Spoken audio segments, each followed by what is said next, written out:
Do you know how shocked I was when I found out that not everyone like beans? Like, there are actual people who can turn down a perfectly fried, crispy, golden brown dodo. But that's life. People have different tastes, different needs, different beliefs. So what makes you think that your brand is for everyone? How does it make sense that in this noisy and crowded stage of a world that we live in, everyone should be interested in what it is that you're selling or offering? And what gives you that unrealistic audacity to think that you can satisfy everyone? I'm talking age, sizes, beliefs, tastes, phases, school of thoughts. If you want to build a legacy, if you want to build a brand that stands the test of time and eventually becomes an authority in your field, you need a niche. It gives you a clear focus. It's like traveling light. You're not trying to pack what you don't need, you just pack the things you need, and the journey becomes more convenient and more comfortable. It's not you saying I can't do other things, it's you saying this is where I bring the most value, this is where I serve best, this is where I show up as my fullest and most powerful and most valuable self. Okay, you're building a timeless brand, not just chasing attention. This is not negotiable. It's you narrowing down your service to a particular section or group of people just so that you can serve them better.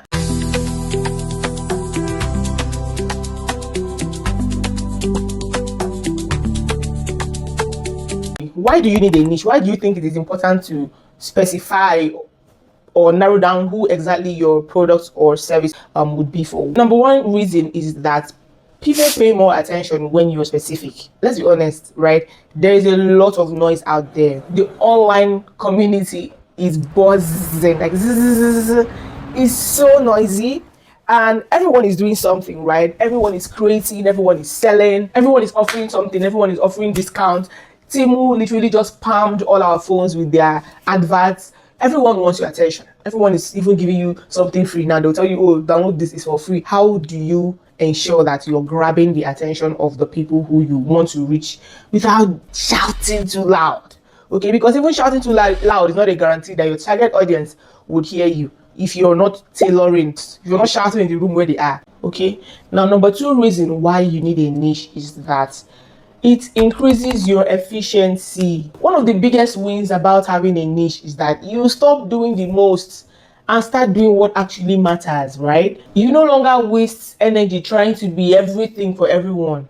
You know, less pressure, more clarity. And you find out that trends will no longer distract you. Trends that don't serve your audience in any way. So for example, let's say you help new moms lose weight and you know that your target audience is already a new mom, so everything you're posting should be appealing and speak directly to a new mom. They have to be able to relate to your content, your posting style, your sound, your visuals. For example, you can't say your target audience is a new mom and you're using this conventional fitness sounds. You know, these sounds they use, these motivational sounds they use when they want to do like hardcore gym.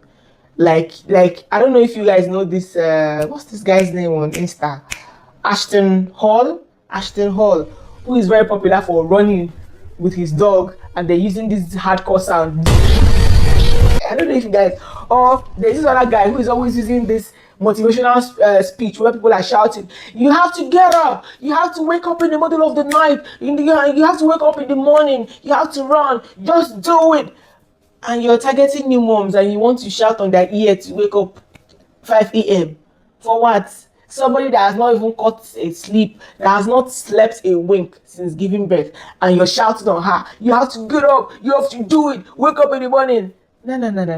That is not you creating for your target audience. That is you jumping on trends because you know that this trend now is popping. You cannot win your target audience over like that. You're going to tailor your language according to the people you are talking to. Okay, because they're always tired, they breastfeed all night, all morning, and they would still have to, if they don't have any help, they will still have to cater for the house, you know, do other things and stuff like that. So your language is very, very important. You have to be soft. You don't have to go, you're shouting on me, what did I do? And then this small thing, they'll bust cry because hormones are all over the place. So you can't be shouting on the newborn because their feelings are very sensitive. Okay, so you say things like even 5 to 10 minutes of, you know, mindful movement can be powerful.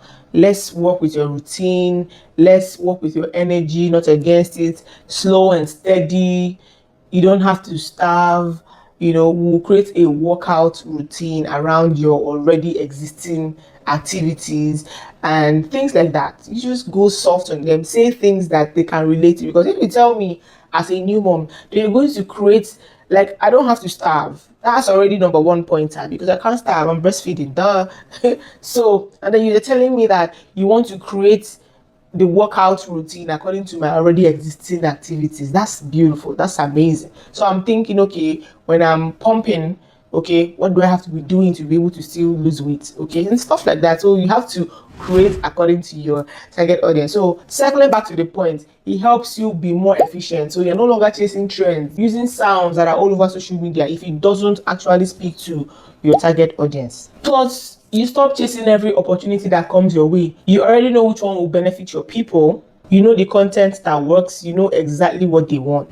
And you're able to create efficient marketing campaigns that could resonate with your ideal customer. You are going to also attract only people who need you. That releases a lot of stress for you. Another reason is that it helps you to build a loyal customer base. Look, when you niche down, okay, you don't just attract any customer, you attract the right customers. And I'm telling you, the right customers will not stress you. If you've been a business owner for quite some time, you would know what I'm talking about. But you see, when you are attracting every kind of customer, the lizard will come in, the cockroach will come in, the rat will come in, you just be explaining, you will explain. At the end of the day, you just get, I'll get back to you. The person moves. You will save yourself a lot of stress. Do you know the joy, the ease in having the people who need exactly what you're offering find you? They connect with how you offer it as well, and they just keep coming back. You just become their plug. Why? Because they relate to you, they trust you. Okay, you do it exactly the way they want it, and you know what happens? You start getting referrals from them. You just have unpaid brand ambassadors. Because of what?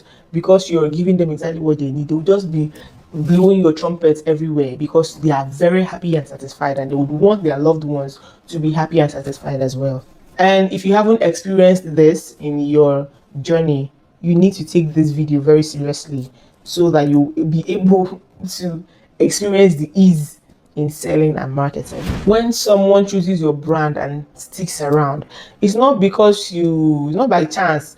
It's not because you did one by luck ad, that went viral. No, it's usually because they feel like you understand them, right? You see their pain points, and you've proven that you're committed to solving their problem. And this kind of deep connection is hard to build when your message is all over the place, your content is all over the place, your product is all over the place, and you want to serve everybody. And that's what leads to you becoming timeless. When people stick around because of the satisfaction they are getting, that is exactly how you become timeless. If you're trying to help everybody, you end up helping nobody. You need to be a reliable resource on the subject you cover so that people will trust you. And then that's how you become an authority in your field. It's not by knowing everything or serving everybody. It's just by serving a specific someone consistently. That's how you build authority. I can go on and on about the importance of niching, but if you really do understand the concept and how to do it, you'll be very grateful you did on the long run. And it even makes content creation so much easier.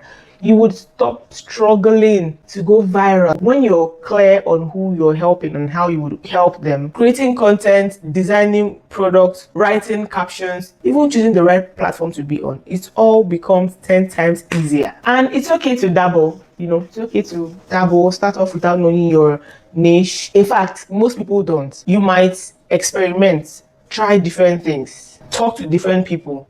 That's part of the process. But it is not okay to camp there forever. It's not okay to be comfortable in not knowing your niche, because as you progress, even you would notice the people who are more attracted to you.